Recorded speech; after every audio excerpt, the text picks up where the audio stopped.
Good evening. Next on News 4 Tonight, summer fun turns tragic on the Buffalo shoreline for a young Buffalo boy.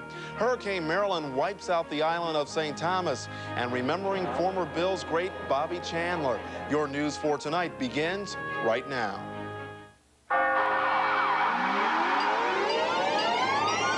It's nighttime in Buffalo, and you're watching Channel 4, Western New York's only 24-hour news channel. Now, from the night team, this is News 4 Tonight. Good evening and thanks for watching. The body of a young Buffalo boy has been pulled from the Niagara River after a carefree trip to LaSalle Park turned deadly. Night Team's Mary Murray has more on this tragic story.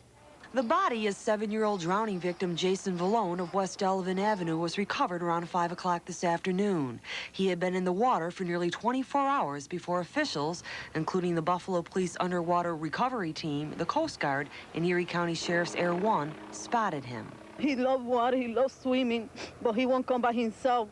He go with somebody out, with friends, but not by himself. Jason was in the care of his 17-year-old sister when he wandered away and caught up with his two friends. The boys made their way down here by the Niagara River right off the boat launch at LaSalle Park around 6 o'clock last night. And that's when police say the boys decided to go for a swim. When we went in the water, right, so Jason slipped to the deep part, and then I tried to save him, and then I fell in there. Then I fell in there and I got out. I tried to save him, but the waves were pushing him. And the seaweed grabbed him and he drowned it. Officials say that once Jason was in trouble, his friends panicked and took off. They never told anyone about what had happened until late this afternoon. The other boys initially didn't want to tell us what they saw because they were scared. They state now, after thinking about it, that the boy did in fact go into the water and then was dragged under by the water and by seaweed. And they state now that he did in fact go under, was struggling, and then they saw him floating with his face down in the waters. Because Jason was nowhere to be found last night, his parents initially put out a missing persons report, fearing the worst but hoping for the best. But of course, those hopes were dashed. Was it tough sleeping last night? Yeah, it was tough. Why was it so tough? What made it so tough? Because I was thinking about Jason. Mary Murray, News 4 Tonight. Jason Vallone was a student at School 19 in Buffalo. Tonight in Baltimore, Maryland, one firefighter is dead after a 9-alarm blaze raced through an industrial park. 16 other firefighters were also injured when a building collapsed on top of them. The building came crashing down just after firefighters arrived at the scene. There is still no word tonight on what caused that fire. In the Caribbean, the resort island of St. Thomas looks more like a battleground tonight. Federal officials and the Air National Guard are on the island to help repair the damage left by Hurricane Marilyn.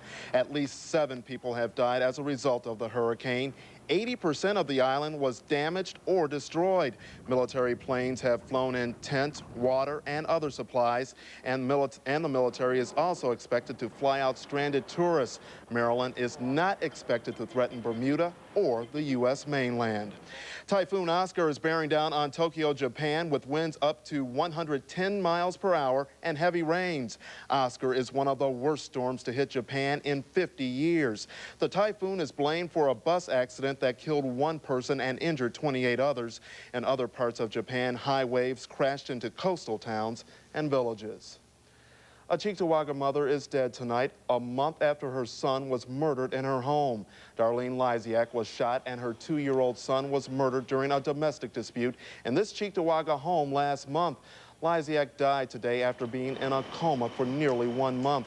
Police say Daniel Hyla, the child's father, fired the fatal shots before taking his own life. Investigators say an argument between Hyla and Lysiak triggered that shooting. And police say an argument over a woman caused an early morning stabbing. Investigators say 26-year-old Mark DeRamio was